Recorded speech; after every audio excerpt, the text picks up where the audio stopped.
2 दिन पहले सीकर में जो दुल्हन और दूल्हा फायरिंग कांड हुआ था, इस मामले को लेकर जहां पूरे सामाजिक संगठन है जो ज़ोर शोर से अपनी आवाज़ उठा रहे हैं और सरकार को चेताने के लिए कि इनको न्याय नहीं मिला तो हमें आंदोलन तक भी करना पड़ सकता है। इसी कड़ी में हमारे साथ किशोरपुरा से आदिवासी सेवा संघ के प्रदेश प्रधान सुरेश मीणा किशोरपुरा मौजूद हैं और इनकी क्या राय है वो जान लेते हैं, क्योंकि जब से ये कांड हुआ, फायरिंग कांड हुआ है, तब से ये प्रमुखता से सामाजिक मंचों पर अपनी आवाज़ उठा रहे हैं और उस बेटी को न्याय दिलाने के लिए भरसक प्रयास कर रहे हैं। जी सर।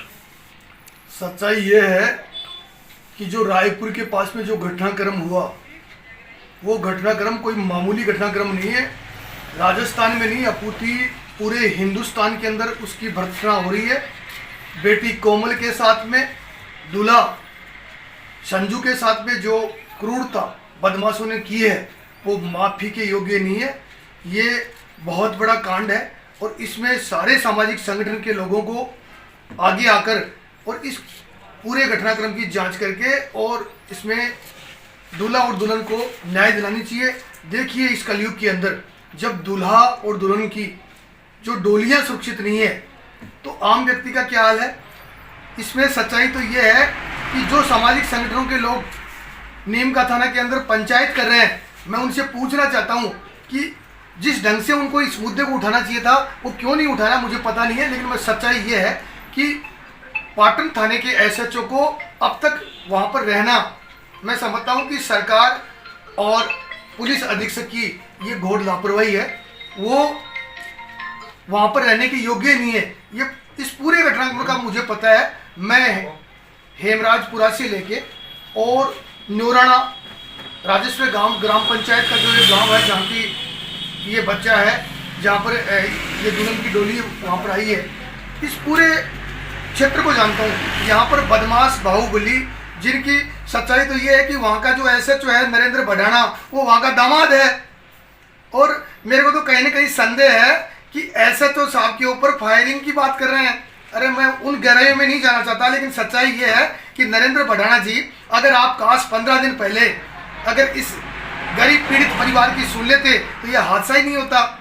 ये जो घटनाक्रम हुआ है, इस पूरे घटनाक्रम का हमें पता है क्या गुल खिल रहे हैं, बदमाश किससे मिले हुए हैं, किस तरीके से फायरिंग हुई है, कौन लोग हैं, क्या उन सैनी समाज के लोगों के साथ में बीत रही है। सैनी समाज के लोगों के साथ में छेड़खानी के जो इन लोगों ने मुकदमा पहले दर्ज करवाया था, उसमें क्या हुआ है, पाटन थाने के अंदर बेचारे पीड़ित परिवार के लोग दरखास्त दे के आए हैं। ये सब घटनाक्रम, सच्चाई ये है कि कहीं ना कहीं इसमें पुलिस का हाथ है और पुलिस चाहती तो ये घटनाक्रम होता ही नहीं। अब तरह तरह के वो फाइटर बन रहे हैं, मठाधीश बन रहे हैं, हमने ये किया वो किया, कुछ नहीं किया। सच्चाई ये है कि पाटन क्षेत्र के अंदर रोज हत्याएं हो रही हैं, डकैतियां हो रही हैं, लूट हो रही है, गुंडागर्दी हो रही है, तबाही मची हुई है। आम व्यक्ति का सड़कों से निकलना बाहर हो रहा है। बेचारे मासूम लोग सड़कों पे जा नहीं सकते। वहाँ पर शाम को 5 बजे बाद में वहाँ तानाशाही है, बड़ी दादागिरी है, होटलों में दादागिरी, हफ्ता वसूली।